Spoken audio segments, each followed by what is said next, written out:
my cuties, welcome back. So we're going to start off with my yellow out of my crayon case palette, and I'm going to use that as my transition color.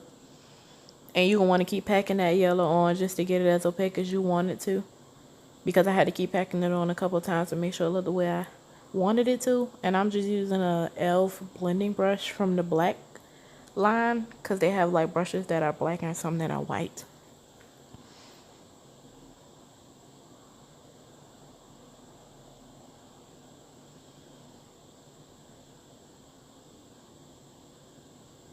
And of course, my next palette that I'm going to use is my Melissa Michelle palette, the orange color, Bang Bang. I think I've used it in almost every makeup video I did so far. But that color is coming next, and I'm going to use that same brush just on the opposite side.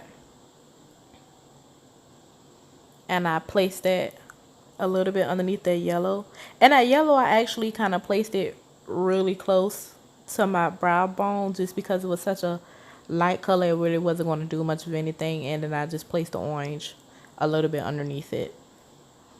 And I'm going to go back into my crayon case, and I used that tropical punch color, the pink color, and that red color.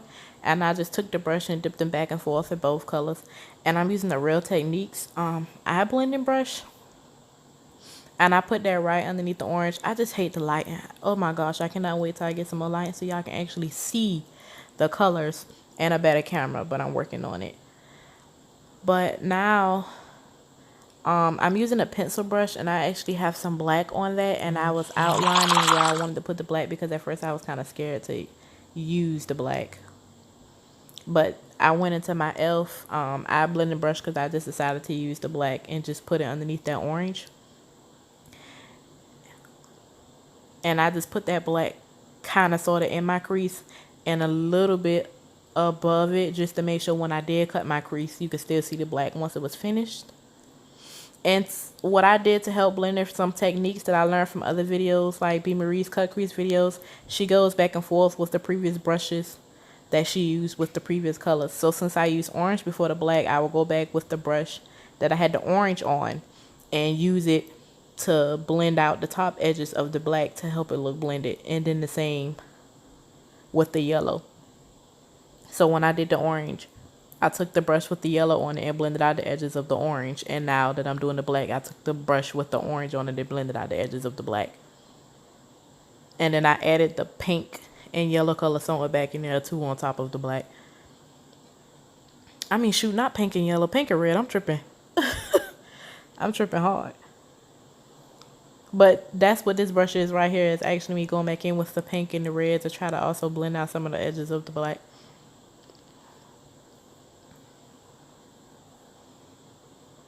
And that blending really does take some time. That's why I sped this up, because y'all be here for days.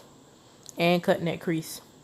But I'm going to take my LA Girl Pro Concealer in the color, I believe it was Misty Beige.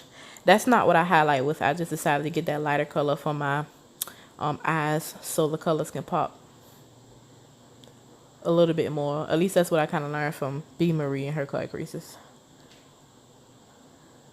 And I'm using the e.l.f. concealer brush.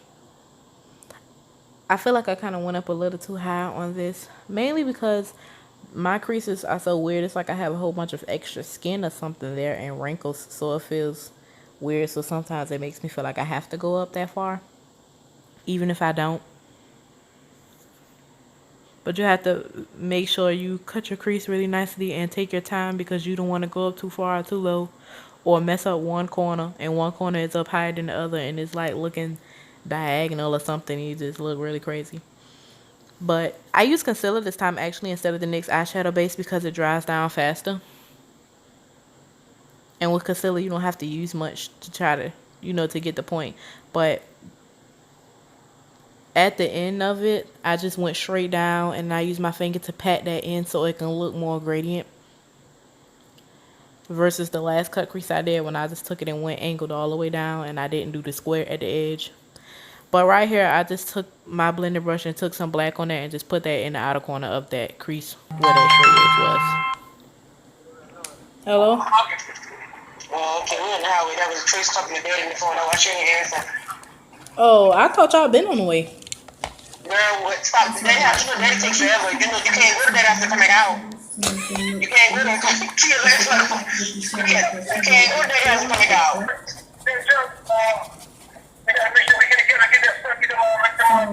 Who that, Daddy?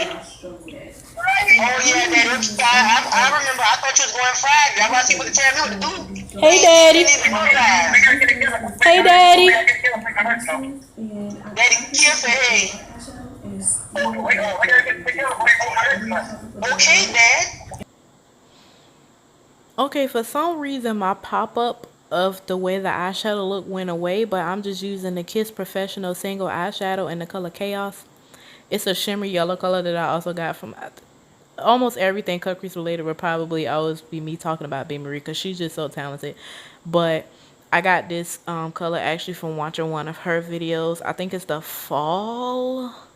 Don't even give me the line. I'm not even about to say it at all. But I think it's one of her fall videos, and the thumbnail is her with like a yellow shimmery eye and a blue. She did blue on the bottom lash line. I bought the blue, but I didn't do it because I decided not to do it for a face because it was late.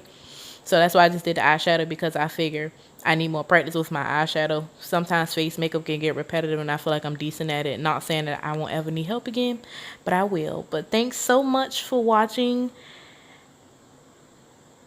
And have a good day. Hope you like my eyeshadow and hope you can see the color somewhat. Bye. Mwah.